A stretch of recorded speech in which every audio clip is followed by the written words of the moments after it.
তো সর্বপ্রথম আমি দেখাবো আপনাদেরকে গাড়িটার প্রবলেম হচ্ছে স্টার্টিং ইস্যু। স্টার্টিং ইস্যু হওয়ার কারণ হচ্ছে যে গাড়িটার টার্নিং চেন কেটে গিয়েছিল।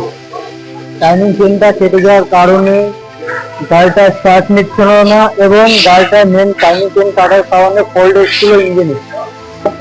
আপনারা এখানটা দেখতে পাচ্ছেন ইঞ্জিনের যে ক্র্যাঙ্ক ক্যাশ আছে, ক্র্যাঙ্ক ক্যাশটা ড্যামেজ হয়েছে। তো প্রথমত আমি রয়্যাল এনফিল্ডের কাস্টমারদেরকে একটা কথাই বলতে চাইবো যে আপনারা ওয়ারেন্টিটা কাটিয়ে নিন। ওয়ারেন্টি থাকবে আপনাদের গাড়িতে, যে কোনো ইঞ্জিন প্রবলেম আসবে আপনারা সেই পার্ট থেকে ওয়ারেন্টিতে পেয়ে যাবেন।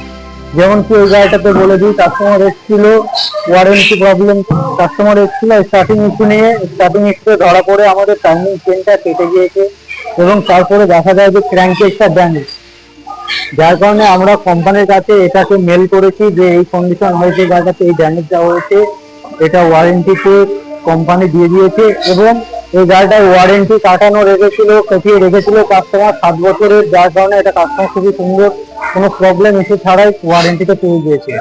এই যে আপনারা দেখতে পাচ্ছেন নতুন ইঞ্জিন সেট হচ্ছে, ক্র্যাঙ্কেস নিউ সেট হচ্ছে, এটা পুরনো ক্র্যাঙ্কেস।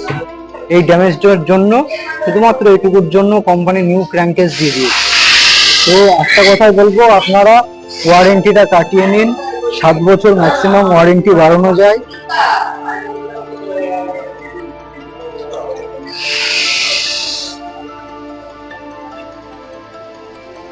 ওয়ারেন্টিটা কাটিয়ে নিন। ওয়ারেন্টি কাটালে পরে আপনারা মেজর যে কোনো পার্ট ওয়ারেন্টিতে পেয়ে যাবেন।